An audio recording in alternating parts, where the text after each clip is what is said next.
మీరు జనతా సర్కార్లు పెట్టి బడులు నిర్వహించారు, వైద్యం వాళ్ళే చేసిరు ఫ్రీగా. సో విద్యా వైద్యం అనేది పేద వర్గాలకు ఫ్రీగా అందితే 80 నుంచి 90% ఫైనాన్షియల్ బర్డన్ పోతుంది. నువ్వు కొత్తగా వాళ్ళకి ఏం చేయాల్సిన పని లేదు. అర్థమైందా?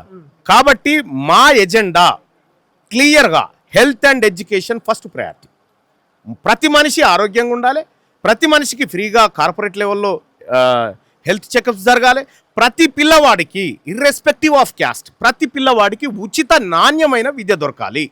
ఈ రెండిటిని కొఠారి కమిషన్ ఏం చెప్పింది? కొఠారి కమిషన్ జిఎస్డిపిలో దాదాపు 9-10% దీనికోసం ఖర్చు పెట్టాలని చెప్పింది. కానీ ఇలా చూస్తూ ఉన్నాం, హెల్త్కు 4% దాటది, ఎడ్యుకేషన్కి 7% దాటది. రేపొద్దున తెలంగాణ రాజ్యాధికార పార్టీ అధికారంలోకి వచ్చిన తర్వాత హెల్త్ అండ్ ఎడ్యుకేషన్కు 40% బడ్జెట్ను కేటాయించాలనేది మాకున్నటువంటి క్లియర్ ఎజెండా. ఇలా రైట్ టు ఎడ్యుకేషన్ ఇంప్లిమెంట్ చేయాలని ధర్నా చేసినా, పేద వర్గాలకు ఉచిత విద్య అందాలని కొట్లాడినా అది మా ఉద్యమంలో భాగమే.